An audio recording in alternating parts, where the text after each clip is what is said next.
paths of righteousness for his own name's sake. தம்முடைய நாமத்தின் நிமித்தம் என்னை அவர் நீதியின் பாதைகளில் நடத்துகிறார். The covenant name here that we see is in Jeremiah 23 verse 5 and 6 where it says Jehovah Sidkenu.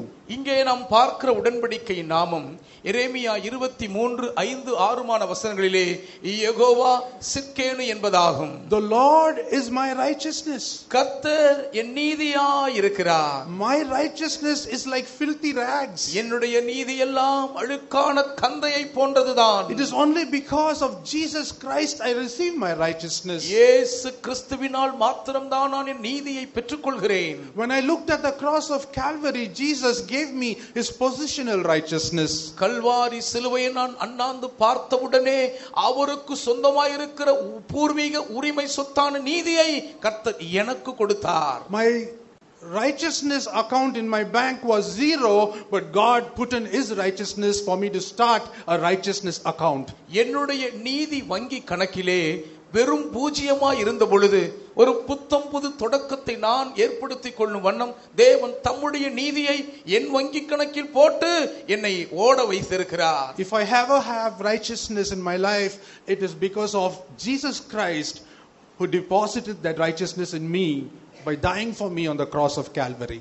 என்றாகிலும் என் வாழ்க்கையில் ஏதாகிலும் நீதி என்று ஒன்று இருந்திருக்குமே என்று சொன்னால் எனக்காக கல்வாரி சிலுவையில் மரித்ததினால் ஆண்டவர் இயேசு கிறிஸ்து என் வங்கி கணக்கில் மூலதனம் செய்த அவருடைய நீதியினால் தான் அது சாத்தியமாயிற்று என்று சொல்லுவேன். And the Lord has given us the Holy Spirit today. இன்றைக்கும் தேவன் நமக்கு பரிசுத்த ஆவியானவரை தந்திருக்கிறார். Who has been poured into our lives. அவர் நம்முடைய வாழ்க்கைக்குள்ளாய் ஊற்றப்பட்டவராய் இருக்கிறார். That we can work out our righteousness with the Spirit of God so that we can move from positional to progressive righteousness day after day. ஒரே இடத்தில் நிலைகுத்தி நின்று விடாதபடிக்கு நித்தமும் நாள்தோறும் தேவனுடைய பாதையிலே நீதியாய் முன்னேறுவதற்கு ஏதுவாக நாம் அந்த கிருபையை தேவனுடைய பரிசுத்த ஆவியானவரோடு கூட சேர்ந்து நம்முடைய வாழ்க்கையில் நீதியான கிரியை நடப்பிக்குவதற்காகவே கிருபையாய் தேவன் ஆவியானவரை தந்திருக்கிறார்.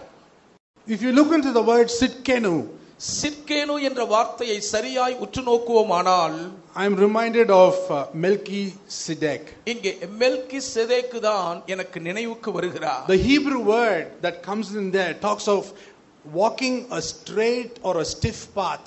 இங்கே இருக்கக்கூடிய எபிரேய பதத்தினுடைய உள்ளர்த்தம் என்னவென்றால் மிகவும் தப்படி மாறாத நேர்மையான அடிச்சுவடுகளில் நடக்கும் ஒரு பாதை முறை. Abraham went to Melchizedek to offer his tithes. ஆபிரகாம் தன் தசமபாகத்தை கொடுக்கும்படி மெல்கிசேதேக்கிடம் சென்றார். The king of Salem, the righteous one, was leading him in his life.